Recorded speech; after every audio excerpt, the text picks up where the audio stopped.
gucyo ari shasha zirenga, ariko umuririmbyi wa kabiri bamuhaye amafaranga atavuze igitigiri, baca bamuha n'ishugwe ry'ibihumbi bingahe, ishugwe ry'ibihumbi menga 200 arashika nka 20000, katufate 20000, ishugwe rya 20000 n'amafaranga atazwi igitigiri, ariko kutavuga amafaranga igitigiri swate ni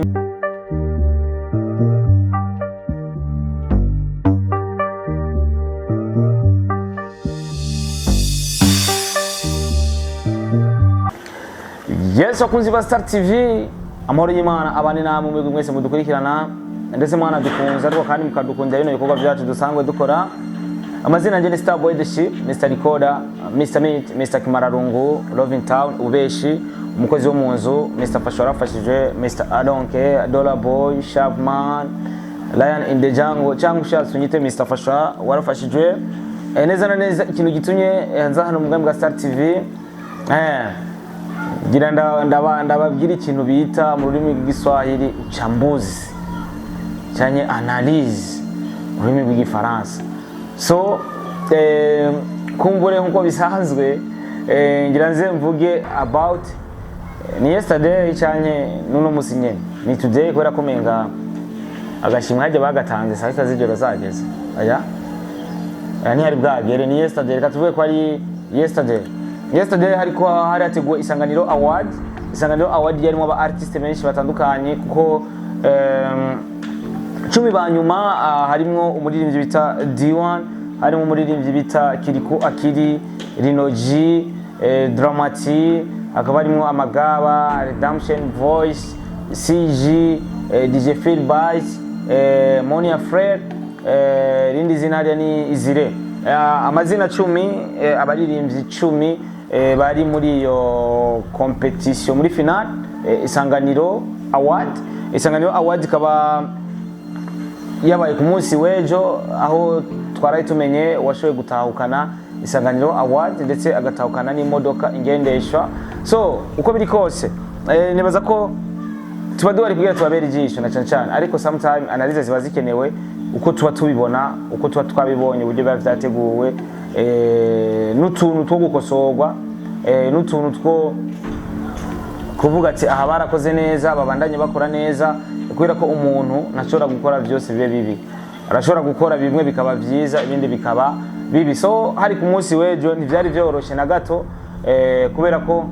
nubwo twagiye muri finale amahigwe bafise uwo bayaha bavuga ati uyu muntu ategerezwa gutahukana ino modoka. Ibibanza bikurikira ndavuga ikibanza cya kabiri n'icya gatatu nivyo abantu benshi batari bazi cyane, ariko ikibanza cya mbere baravuga ati Kiriko Akiri ategerezwa gutahukana ino modoka. Inyuma yuko nza kugaruka kubijanye n'imodoka wayitwaye, kumbure reka manze nje kuri ino Isanganiro Award. Ino Isanganiro Award niwe muri competition uvuga yuko ikwiye guhabwa agaciro. Itegurwa na Radio Isanganiro. Radio Isanganiro nibaza ko abantu benshi twakoze tuyumva kwihari tusa buri kimwe, bisigura ko rero Radio Isanganiro ni radio yo kubaha, kubera ko n'umuvyeyi wayandi ma radio amwamwe novuga ko yaje inyuma ya Radio Isanganiro. Ico ni cyambere cyo kubaha Radio Isanganiro. Icya kabiri naco sinakunze uburyo bateguye ino Isanganiro Award, ntibigeze bayiha power bayibranding nyene kibe ikintu kinini, kwera ko ikintu cyitwa competition kirimo abaririmbyi ba mbere b'abarundi. Encore umuririmbyi wa mbere azotahukana imodoka si kintu cyo kugira cyo kwimumwanya na cyane muri promotion. Aha n'amafaranga murayariha mugatanga amafaranga kugira babafashe ikintu bita promotion, kugira bashobore kugira iki gupromotinga ino competition yanyu. Ni competition uvuga yuko byari komeye, kubera ko competition umuririmbyi wa mbere ashobora gutwara imodoka, competition zimaze kuba mu gihugu cyacu cyo Burundi, dukuyemo izi za Miss Burundi, tuvuge mu muziki, imodoka zibinzo zimaze gutangwa kandi zose zatahukanye nde Kiriko Akiri. Mu ruhande rw'abaririmbyi ndasubiyemwo competition zimaze kuhaba hagatangwa imodoka, dushaka dushiremwo reka tuvuga abaririmbyi gusa mu gisata cha industry musical. Urumva imodoka zimaze gutangwa ni zibiri, nizo competition zimaze gutangwa ko imodoka harabaye Super Beat haratanzwe imodoka yatahukanye Kiriku uno munsi haje Isanganiro Award hatanzwe imodoka ihawe Kiriku nyene ubwa mbere kari kakabido uno munsi ni Lactis bivuze iki rero ino competition barayimye blending kabisa barayimye blending nyibaza ati umuntu ajejwe marketing ya radio Isanganiro ari mu kazi canke yaragahevye ino competition bari kuyiha marketing bari kuyi blendinga ku buryo ebana iyi competition yari kwandikisha amateka ikavugisha abantu benshi cyane ariko ntibayi brandinze ujeje marketing ya radio Isanganiro akona gakosa ndamutoye ndamuvunira akagoye n'ubundi munsi abona ikintu gikomeye nk'iki abona competition nk'ikomeye azomenye how ashobora ku brandinga igikorwa kugira kibe big gikomere cyane kubera ko ino competition abantu bari bake bari bayizi so ni competition uvuga yuko yarimwo imodoka uzobu wa mbere ariko uburyo bayi brandinze no Isanganiro Award ntibayi brandinze ku rwego rwo hejuru bisigura iki ako kantu nagakosa nikameze neza akunda bavuniye akagohe n'undi munsi nimwabikora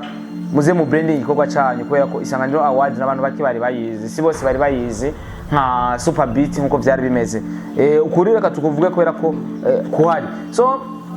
inyuma yuko nza kugaruka kuri baje batanze imodoka nabone kubera ko hari amakosa bakoze n'ubundi munsi ntibazosubire kuyakora kandi ikosa rinini rikomeye cyane reka tuje neza kuri competition ko byagenze bara project ukuna amanota agenda aragira arishira ko kugira abantu babibone mu muco ujye bugaragara kwera ko twarabonye muri Girariyo ba Passé Toile Descente Blight yasanzwe tora Amical des Musiciens ariyo n'undi mu manhazi zina so nibaza ko jewe muri nuze ya muri Jiri narakunze abantu bari muri Jiri ariyo mpamvu novuga ko ino competition kuba twaye buno bushimwe ijana kwijana vraiment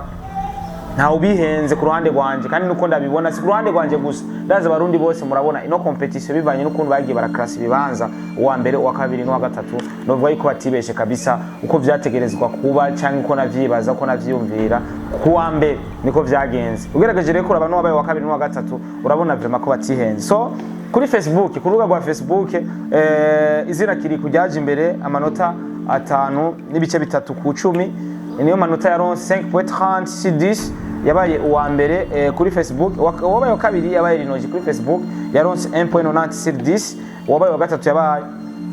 D1 yaronse 1.30 sur 10 aho ni kuri Facebook tugiye kuri Google Form hamwe bamwe bakoresha za Gmail wabaye wa mbere ni Kiriku nyene kubera ko yaronse 4.5 sur 10 wabaye wa kabiri DJ Feedback 1.91 sur 10 wabaye wa gatatu yabaye CG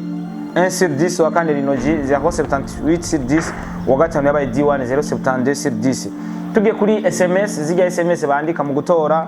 Kiriku yabaye wa mbere 9.30 sur 30 wa kabiri yabaye D1 9 sur 30 bisigura ko Kiriku yamurushije 0.30 ubuce ubusa virgule 30 niyo yarushije D1 waje mu kibanza cya gatatu ni Rinoji yaronse 6 kuri 30 tugiye muri Jiri nayo irakora kuko hari amanota Jiri bifisi bavuga ati Jiri namwe muri kuri ano manota muri kuri zi pourcentage kanaka muri Jiri Kiriku yabaye wa mbere 39.5 wa kabiri yabaye amagaba ariko bikantangaza kubona amagaba babaye abakabiri amagaba hamwe na Rinoji babaye abakabiri kubera bafise 37.5 ariko wa gatatu yabaye D1 afise 37 sur 50 ni sur 50 Kiriku yaronse 39.5 sur 50 amagaba Rinoji 37.5 sur 50 rero tugiye au total waje kuba ufata kibanza cya mbere yabaye uwo bita Kiriku 58.6 D1 48.20 Rinoji 46.18 nuko byagenze rero ugaragaje kuraba uko byagenze je novuga ko byagenze neza cyane ariko abantu baje gufata ibibanza vya nyuma bafise 0.10 kwijana hariho izina Dramati Redemption Voice Monia Frere amagaba bari abayizire bagiye kuba abanyuma kubera ko baronse 0.10 ubusa n'ibice 0.10 0,10 kwijana niyo manota baronse sigura ko aba babaye abanyuma kabisa babaye abanyuma muri no competition so rero ino competition ni competition uvuga ko idasanzwe Kiriku kabisa indirimbo ahanihe ikabira twaye competition nyuma kubera ko indirimbo ahanihe umwanya n'umwanya anytime ashobora kuyisubiriza akazana iyindi ndirimbo, kubera ko sinibaza ko umwanya hateguye indi competition indirimbo ahanihe ko yoshobora kugira kujamo, kubera ko deja nibaza yuko twugaye yabayifunga mwaka ya 2025, kubera ko indirimbo ahanihe yasohotse muri 2025 kandi yavugije abantu benshi. Ni competition ya Isanganiro Award imiziki yose nibaza ko yabaye imiziki yasohotse muri 2025 n'iyindi yagira sohoka umwaka ariko mu ntango z'umwaka. So nuko rero byari bimeze, ariko kandi kubatanze imodoka reka ndabanegure gato. Iriya modoka gufata imodoka ukayitwara muri Isanganiro, d'abord ujeje marketing ntigeze yiyumvira ati mbega Isanganiro Award bariko barayibrandinga gute, bariko barayipromotinga gute, iri mu bantu gute kugira nshobore gushiramo imodoka nka company. Sishobora kubavuga kubera ko ni mwandisha kugira ndabavuge, ariko ndanegura igikorwa mwakoze atari cyiza. Isanganiro Award bari kubuhiye kubera ko baronse imodoka itari bwatangwe, kubera ko Isanganiro Award kuva bategura Isanganiro Award nta muntu ari bwaronke ico bita imodoka. Fernando no yarose ecran plat, abandi bagiye bararonka amafaranga iki n'iki tusa. Ariko Isanganiro Award bavuga ko bari kubuhiye kubera ko haje umufatanya bikorwa nabo aza ashiramo imodoka. Isanganiro Award ibirateguye Isanganiro Award wayitwaye agatahukana imodoka. Novuga yuko ngaho muri uwo mwanya Isanganiro Award bari kubuhiye canke radio television Isanganiro bari kubuhiye, ariko kubazanye iriya modoka kubera iki batice ahantu biyumvira ati mbega Isanganiro Award bariko barayi blendinga gute muri kano kanya ino edition, mbega ino Isanganiro Award bariko barayipromotinga gute, mbega iri mu bantu kugira izo dufashe natwe ibintu byacu cubije mu bantu. Cyo kintu ntibaciyumviriye, kuko iriya modoka batanze bari gutegura ku ruhande rwabo competition ni mu modoka, abari competition ikomeye cyane. Urayitegura ukavuga ati mbo reka nshireho demi finale na finale gusa tusabizo birangiye. Uzoba wa mbere azotwakana imodoka muri jiri, wacuronera abantu batatu ukabariya nta mahera menshi wari kubariya kugira baze muri jiri, ugacuronera n'abantu bagufasha gupromoting ico gikorwa, ugasanga ura brandinze society yawe iramenyekanye. None nk'ubu ninde yamenye society yawe? Nawe. Iyo society yawe yazanye iyo modoka nta bantu bayimenye kubera ko Isanganiro Award ntibayi brandinze, nta branding ifise niniya cyane mu bantu. Nubwo navuze ati turubaha Isanganiro radio television Isanganiro kubera ko n'umuvyeyi wa radio amamwe menshi cyane ariko arakora muri kano kanya canke ari update canke ari on time muri kano kanya. Rero wewe wazanye imodoka warakoze ikosa rinini, ujeje marketing wawe kabisa. Peut-être ko je kiri kintu niyumvira ati munaje marketing muri ja company, peut-être ko yoba yaranonse quelque chose ari muri Isanganiro kubera ko ntivyumvikana ukuntu competition y'imodoka ushobora gufata imodoka ukacitwara muri Isanganiro Award ukaciba umufatanya bikorwa na Isanganiro. Ariko kurundi nande nkiyumvira ati canke iyi modoka saba bajama bayitanze bonyene, hari abandi bantu bashizemo ukuboko kugira imodoka iboneke. Hari ikindi kintu bavuze ati kijya kintu kiri kuri ijya modoka ijya nganda yite etiquette ibrandinga bari abantu bazanye imodoka kiriku wazokigumize ku mwaka wose. Ajya anye watumye kirikabu wa mbere si Isanganiro yatumye kiriko kubera ko bateguye Isanganiro Award, siyo yatumye kiriko ashobora kuja mu kibanza ca mbere. Mbega icyo kintu kizoguma ku mwaka wose birimwe muri konte, cyo gituma kenshi namavuga ati abaye competition tedere umuntu azimenye bafatiye ko iki niki tusa kubera ko no munsi n'umbwira ko kiriko azogumagira mu modoka iriko kijya kintu na cyane ari umu artiste ahantu hose azozara haci babona ati ya modoka ni bya bindi bya super bat, bavuga none wewe ugenda utembera ni modoka yawe iriko bijya bintu abantu bace bamenya ati kiriko agira mu modoka ni bya bintu uzosanga bakugiriye nawe bakagutera amabuye. None ko Isanganiro niyo yateguye iriya Isanganiro Award, izo kizira gutegeka kiriko ngo ibyo bintu nguzo bigumize ku mwaka wose, niba muhe contract kiriko uyu mwaka bavugane reka dukorane kagume kako kaboro batayimuhaye kiriko azokurako kubera ko yaratwaye imodoka byaraheze. Isanganiro Award yarayitwaye byararangiye, nimuzomubwira ngo ku kantu wagakuye go turaguhana mu muhanishike, hari contract muzo bamwamuhaye panda y'uwo mwaka wose yagakuyeko, ni mumuhe contract mwebwe iyo company mukorane nawe mu amafaranga ako kantu nabonye naco kishe ni gatonya sinkaba abandi bari bakibanditse ko ku modoka yose ukamenga badekora imodoka y'umugeni sinzi so kajya ni gato mugabo kiri ku nta hantu muzomufatira ku byo mumubwira ati mu mwaka wose mukagumizeko yatwaye Isanganiro Award ako iyo company yabaye abafatanya bikorwa na Isanganiro kugira bashobore kuzana ijya modoka ije muri competition kugira ibintu byanyu bimenyekane canke societe yanyu imenyekane rero Kiriku nimo mugore mwagumize ko kajya kantu mugiye mutamuhaye iki kontra bizoba byumvikana nimuze mujye imihari mu nyuma ngo Kiriku umuntu yatugumije ko iki n'iki nimba muri TDR hari ahantu handitse ibintu tusa canke muri kontra bahawe kuko ikintu nzi bakibaha amakontra canke bakibabwira uko bimeze bya Isanganiro Award imodoka menga ntibari bwagira ico babivuze ko nibaza ko batari bwa bikonfirme canke babisinyare nuko so competition ubwo yuko jewe ku ruhande rwanje abashe gutwara ama competition vraiment bari babikwiriye izina Kiriku ni izina kabisa ririko rirabikora neza cyane competition zibiri zatanzwemo imodoka zose Kiriku akiri niwe yashoboye gutahukana ayo mamodoka yose nuko so competition ngizo twa tuzikeneye competition ku mu artist akora akabona impembo imodoka ni ikintu gikomeye cyane kuko no munsi mu rupangu rwa Kiriku akiri hazoharataha imodoka zibiri tari ya Kabido na Lactis zigiye kuza zirataha mu rupangu kwa Kiriku akiri bivanye n'indirimbo yakoze ahanihe yamubereye umugisha udasanzwe ahanihe yamugururiye imiryango myinshi idasanzwe kandi minini cyane so tumwifuriza amahirwe kandi twifuriza n'amahirwe abandi baririmbyi bariko barakora cyane mukore